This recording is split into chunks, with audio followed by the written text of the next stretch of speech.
sudah 500 dari tanggal 1 sampai tanggal 16 ada 595 tilang yang sudah kita berikan kepada pelanggar ya. Paling banyak di kawasan Rasuna Said 293, Jalan Tamrin 88, dan di Jalan Sudirman 214. Jadi rata-rata per hari itu kita menilang antara 40 sampai 70 kendaraan per hari ya. Terbanyak di tanggal 10 September itu ada 75 kendaraan setiap hari ya. Hari itu yang kita tilang. Pak, itu tilangnya etle atau manual atau seperti apa? Begini, tilangnya itu yang kita gunakan adalah etle dan manual. Tetapi karena dia ditilang juga sama etle, ditilang juga anggota juga menilang, maka ada sinkronisasi data. Gitu. Jadi ketika dia sudah ditilang pakai etle, maka ditilang pakai etle. Tapi ketika dia tidak ditilang oleh etle, ada tilang manual, maka yang diberikan adalah tilang manual. Dan sebagaimana saya sampaikan bahwa ganjil genap ini berlaku bagi seluruh plat hitam, ya, baik plat biasa maupun plat kendaraan dinas yang menggunakan plat hitam. Gitu. Jadi ada beberapa juga kendaraan-kendaraan yang berplat RAS atau khusus, RF dan sebagainya yang kemarin sudah kita tilang. Gitu. Jadi ini berlaku bagi semua. Berapa tuh Pak kendaraan RF yang ditilang itu Pak? Terakhir kemarin paling ada 5 ya. 5. Oke. Pak, di Ancol sendiri kabarnya hari ini menyiapkan titik kantong parkir lain bagi pengendara yang terkena gage gitu. Jadi kendaraannya tidak bisa masuk, cuman orangnya bisa masuk juga. Ini kan mekanismenya sebenarnya gimana sih Pak? Kan kayak terkesan bakal sosial nanti juga dari gage di kawasan wisata Pak. Iya, begini ya.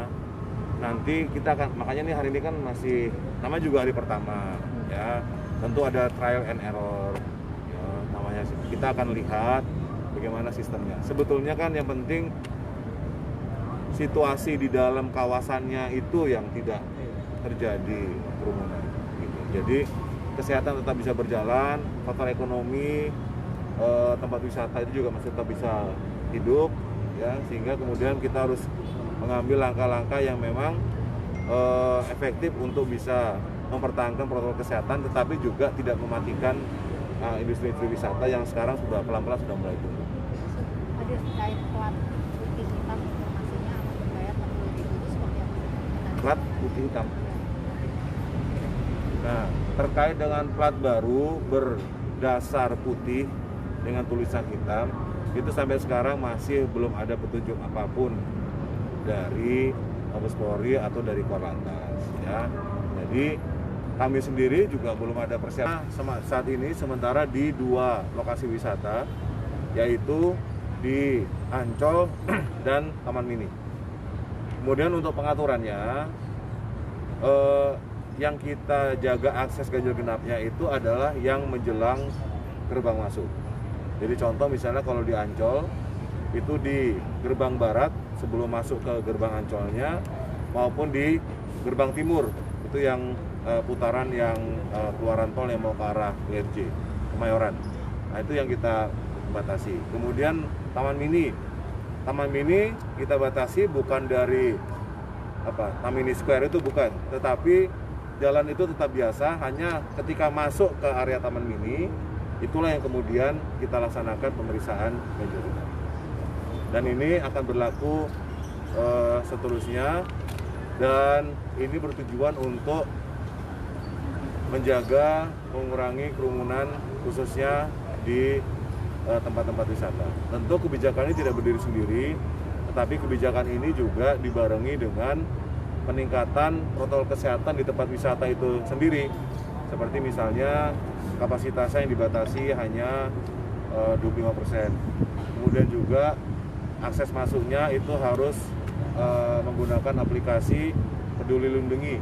Kemudian pendaftaran tiketnya secara online dan sebagainya. Gitu. Sehingga mudah-mudahan dengan cara seperti ini tempat-tempat wisata tetap bisa buka, namun dengan protokol kesehatan yang ketat. Untuk sanksinya sendiri Pak Jin, untuk sanksinya bagi pelanggar? Apakah ada tilang? Tidak ada tilang, karena kan ini anggota berjaga di pintu masuk. Jadi bagi yang mau drop off silakan ya. Oke. drop off dia silakan, jadi tidak masuk. Gitu. Kemudian untuk sepeda motor juga masih belum berlaku, jadi hanya diberlakukan untuk kendaraan roda 4. Apakah memang belakangan ini dilihat terutama di lalu lintas di titik-titik yang dilakukan ganjil genap ini memang volumenya cukup tinggi? Seperti apa?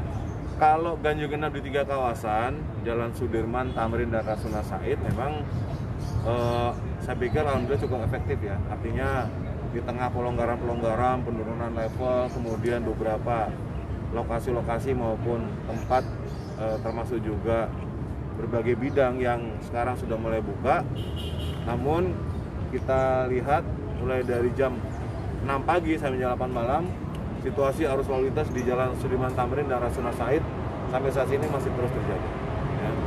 Sehingga itu kita rasakan cukup efektif. Nah, khusus untuk ganjil genap di tempat wisata ini, tentu karena ini adalah hari pertama, ya, saya sendiri juga nanti siang setelah Jumatan akan mengecek ke pelaksanaannya ke Ancol dan di Taman Mini.